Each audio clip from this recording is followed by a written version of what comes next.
And the mother knows if her baby's not right. And the mother should be the doctor of her baby, because no one knows her baby like her mother. How to feed your babies, when to feed your babies, how to feed your toddlers, and when to feed your toddlers. Meet Barbara O'Neill, a renowned health educator and nutritionist with over 40 years of experience in natural health. She's the author of several insightful books, including her latest, The Baby Care Handbook and Natural Remedies for a Healthy Home. Today, Barbara will be sharing expert tips on how to care for your baby, ensuring they grow healthy and strong from the very start. The way the baby is fed, the way the toddler is fed, really lays down the tissue, the cellular, the bone foundation for the rest of their lives. In this video, she'll cover the following topics. 1. Dangerous mother's lifestyle habits before even conceiving. 2. What not to feed your baby. 3. The best time to introduce solid foods and what's safe before 6 months. 4. Optimal feeding schedules for your growing baby. Stay tuned for essential advice every parent needs to know. Also, do not forget to like and subscribe.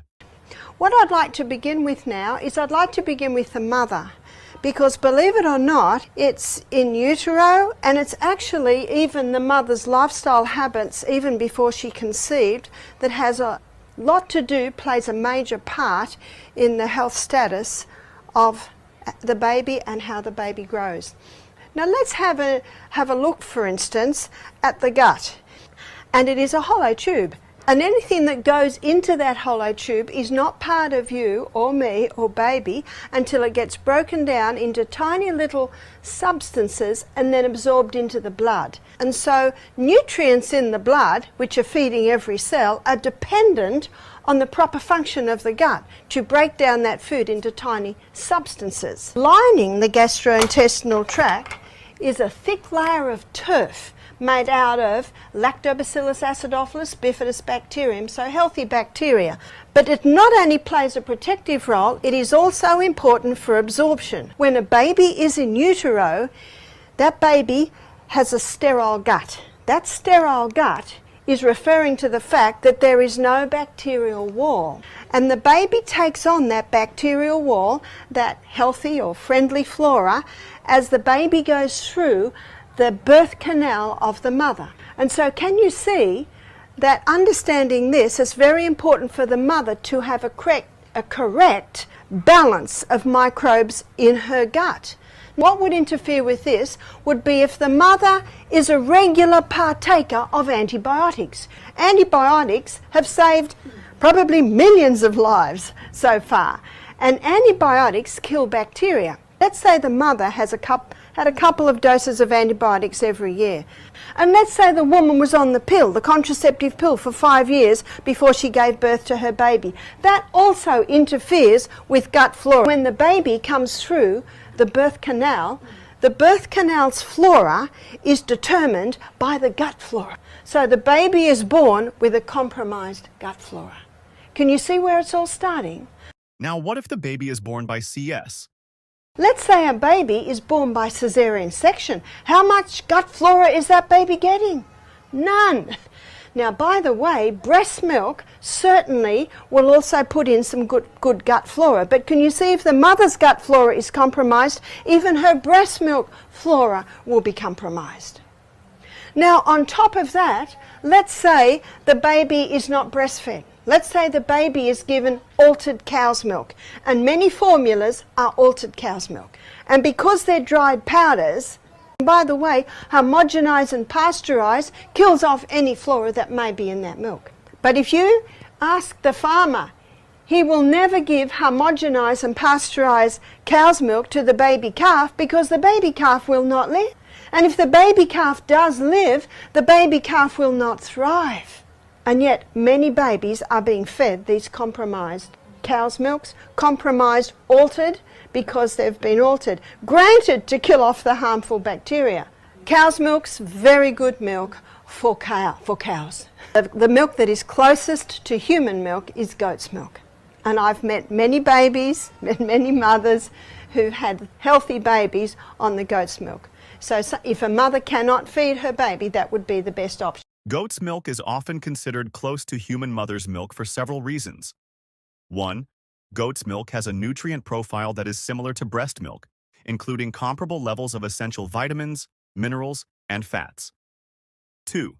The protein structure of goat's milk is easier to digest than cow's milk. Its smaller fat globules and higher levels of medium-chain fatty acids make it gentler on a baby's digestive system, much like breast milk. 3. Goat's milk contains less of the allergenic protein alpha-S1 casein, which is found in higher amounts in cow's milk. This makes it less likely to cause allergic reactions, similar to breast milk. 4.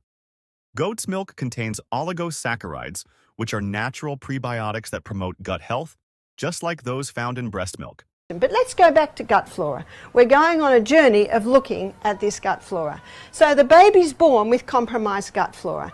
And then the baby is given altered cow's milk. And then at the age of 2 months, the baby is vaccinated. And the vaccination further compromises the gut flora.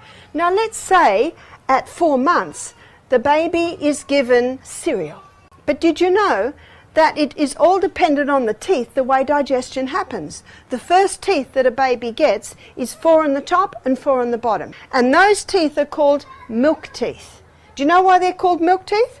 Because that's all babies should have. Milk. What is the best time to introduce solid foods to the baby? Baby should be able to sit. When's that? About 7.5 months. Baby should be able to put to mouth. It's around that age. And baby should have some teeth. No teeth, no food. The equation is very simple. And sadly, babies with hugely compromised guts who've had no repair or rebuilding or repopulation of that gut flora, and given the Farax too young and the altered cow's milk, by the 2nd or sometimes 3rd vaccination, very sad that the baby dies, or the baby gets autism, or the baby gets epilepsy. Let's now shift our focus to understanding the signs that indicate your baby is growing healthily. Knowing these indicators will give you peace of mind and help ensure your little one is thriving in their developmental journey. You see, the best guide, if your baby is doing well, is your baby is happy, your baby has lots of wet nappies, and your baby is a nice, comfortable size. Some babies are slight, some babies are big. Now, what and when should you feed your baby? What shall I feed my baby, and when shall I feed my baby? So first of all, we're looking at what shall I feed my baby. By discussing with you the teeth issue, my suggestion is baby should not be fed food. Only maybe little tastes in the latter part of their first year of life. And then when the molars appear, little by little, you can start to introduce things. But the best first foods are really fruits and vegetables. But when a mother is introducing food, she should never give the baby food unless the baby has a tummy full of milk. The baby has a tummy full of milk, and if they're interested in a little bit, maybe give them a little bit of a taste. When the molars appear, you can start giving a little bit more. And so, when shall you feed your baby? Your baby's stomach needs a rest. I tried never to feed my baby under 3 hours. Some babies are happy with 3 hours, some babies are happy with 4 hours. When do you feed your toddler? Feed your toddler at meal times. I would feed my toddler breakfast, then I would feed my toddler lunch, and then I would have them a little bit at night. If toddlers are eating all day long, they never eat a good meal, their stomach gets irritated. You see, it takes 3.5 to 4 hours to digest a meal. And then the stomach needs a little bit of a rest. And many toddlers say they're hungry when they're just bored. Many toddlers say they're hungry when they're actually thirsty. And that wraps up today's talk with Barbara O'Neill on caring for your baby. We hope you found this information helpful for keeping your baby safe and healthy. Be sure to like, subscribe, and hit the notification bell for more healthy tips.